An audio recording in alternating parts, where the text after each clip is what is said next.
Beautiful Hindi कहानी में आपका स्वागत है। आज की कहानी है ये किसका पाप है। इस कहानी के सभी पात्र और घटनाएं काल्पनिक हैं। निशा गरीब परिवार में पली बढ़ी एक खूबसूरत लड़की थी। निशा की उम्र अभी लगभग 10 साल की थी।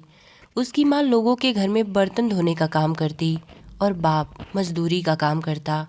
निशा की माँ जिनके घर बर्तन धोने जाती, निशा कभी कभी उनके घर अपनी माँ के साथ चली जाती। उसी में से थी एक शीतल आंटी जो निशा को अपनी बच्ची की तरह मानती। एक दिन उन्होंने निशा की माँ से पूछा, क्या निशा स्कूल नहीं जाती? इस बात पर निशा की माँ ने कहा, नहीं, हमारी इतनी औकात कहाँ कि हम निशा को स्कूल भेज सके। किसी तरह हम अपना पेट पाल लें, वही हमारे लिए ज़्यादा है। निशा जब भी शीतल आंटी के घर जाती, शीतल आंटी निशा को देखते ही रह जाती। 10 साल की निशा इतनी खूबसूरत थी कि किसी की भी नज़र उस पर से हटती नहीं।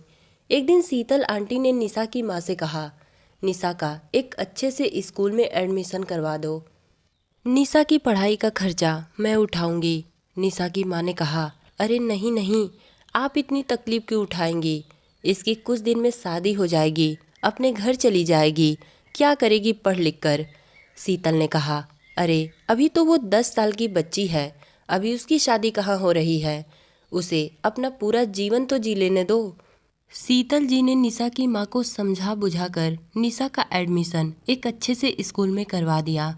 बचपन में निशा जब अपने गांव में रहती थी तो सरकारी स्कूल में थोड़ा बहुत पढ़ाई की थी, पर जब वो शहर आई तो उसने पढ़ाई छोड़ दी थी।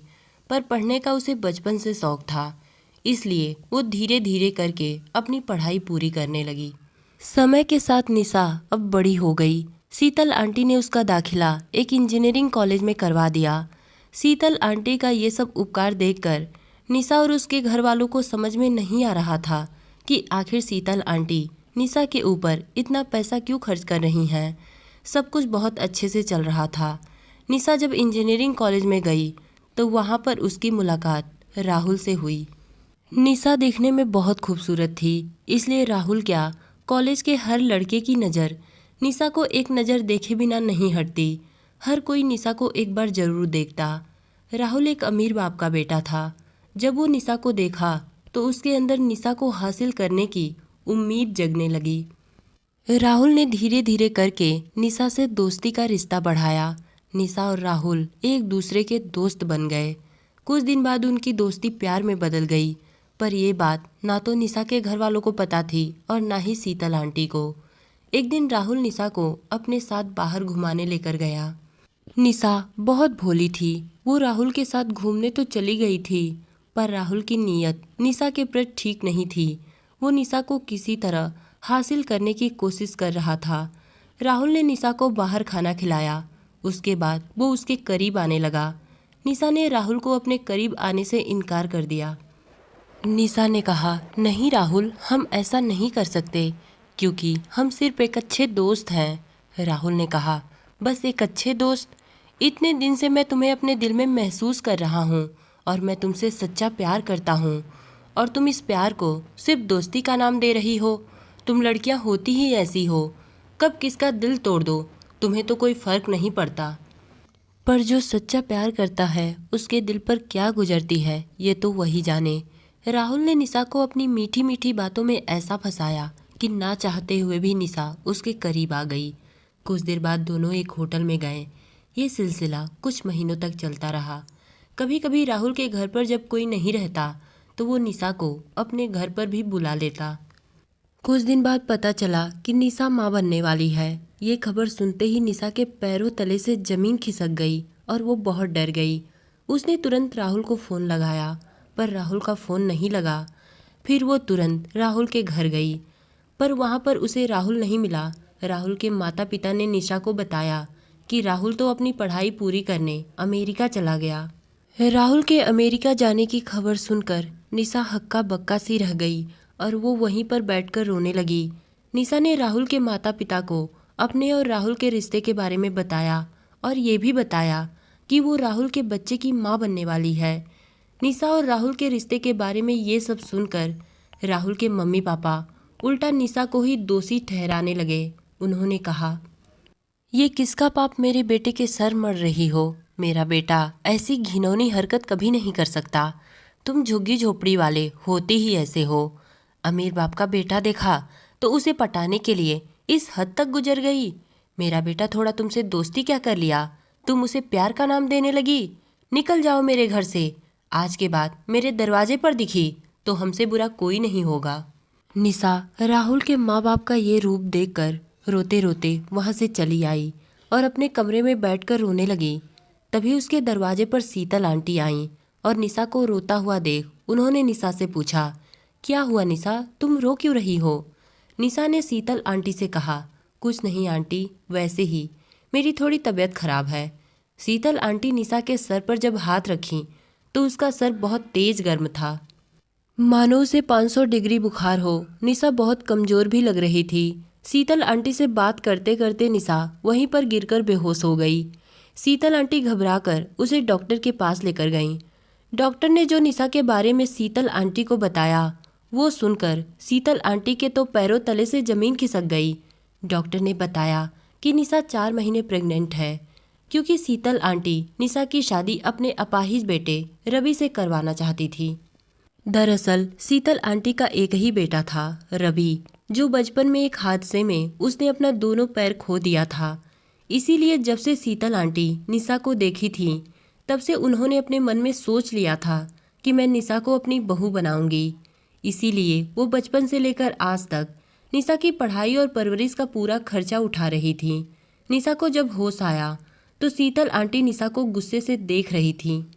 उन्होंने गुस्से में निशा से कहा, यही दिन देखने के लिए मैंने तुम्हें पढ़ाया लिखाया और एक इंजीनियर बनाया, पर तू तो अपनी औकात से बाहर निकल गई।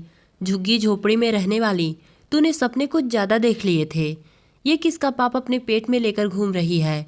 ये सब सुनकर निशा रोने लगी। कुछ देर बाद निशा ने शीतल आंटी से कहा, आंटी, मुझे नहीं पता था कि आप अपने बेटे के लिए मुझे पसंद करती हैं। शीतल आंटी ने कहा, तू इतनी नासमझ होगी, मैंने तो सपने में भी नहीं सोचा था। मैंने तुझे ये सब इसलिए नहीं बताया कि तेरा पढ़ाई में मन नहीं लगेगा, पर मैंने तेरे माँ बाप से सब कुछ बता दिया था। तुझे तो खुद ही समझ जाना चाहिए कि कोई पराया तेरे ऊपर क्यों इतना पैसा उड़ाएगा। चल, जो हुआ सो हुआ, डॉक्टर से बात कर, तेरे बच्चे का अबॉर्शन करवा देते हैं। कुछ देर बाद शीतल आंटी निशा के अबॉर्शन के लिए डॉक्टर के पास गईं, पर डॉक्टर ने अबॉर्शन करने से मना कर दिया, क्योंकि बच्चा 4 महीने से ज़्यादा हो चुका था और निशा की जान को खतरा था। कुछ देर बाद निशा और शीतल हॉस्पिटल से घर चले आए। बहुत कुछ सोचने के बाद शीतल आंटी ने निशा की शादी अपने बेटे रवि से करवा दी। निशा इस शादी से खुश नहीं थी, क्योंकि रवि एक अपाहिज था। भले ही निशा एक गरीब परिवार से थी, पर उसके सपने बहुत बड़े बड़े थे।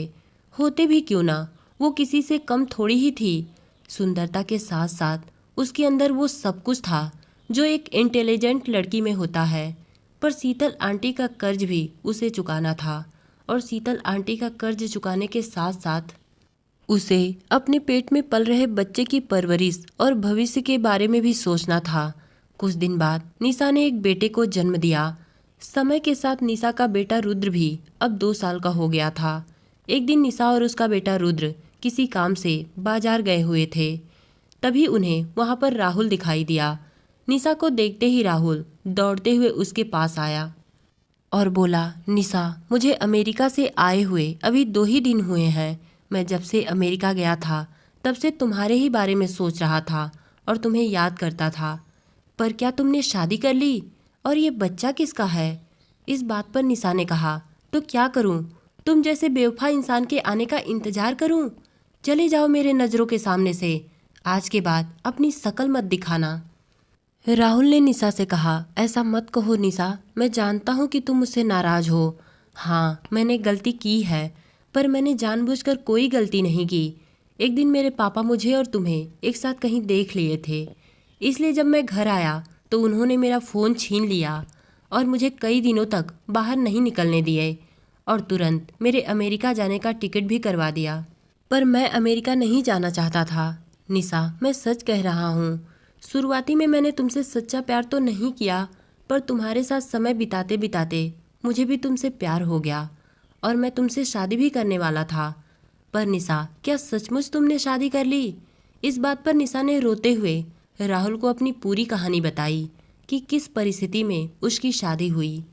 निशा ने राहुल से कहा, राहुल, मैं शीतल आंटी के बेटे रवि से शादी नहीं करना चाहती थी, पर ना चाहते हुए भी मुझे उनसे शादी करनी पड़ी, और ये रुद्र मेरा और तुम्हारा बेटा है। राहुल का मन ये सुनकर कि रुद्र उसका बेटा है तिलमिला गया, और उसने रुद्र को अपने गले से लगा लिया और बोला, निशा, अभी भी कुछ बिगड़ा नहीं है, तुम चाहो तो मैं तुमसे अभी भी शादी कर सकता हूँ। निशा ने कहा, नहीं राहुल, मैं ऐसा कभी नहीं कर सकती। मेरे ऊपर बचपन से लेकर आज तक शीतल आंटी के एहसान है जो मुझे मरते दम तक चुकाना है। अगर शीतल आंटी नहीं होती तो शायद ये तुम्हारा बेटा रुद्र और मैं जिंदा भी होते या नहीं। यही कहकर निशा वहाँ से चली गई। निशा और राहुल का प्यार हमेशा के लिए अधूरा रह गया। तो दोस्तों, ये कहानी आपको कैसी लगी कमेंट में बताइएगा। धन्यवाद।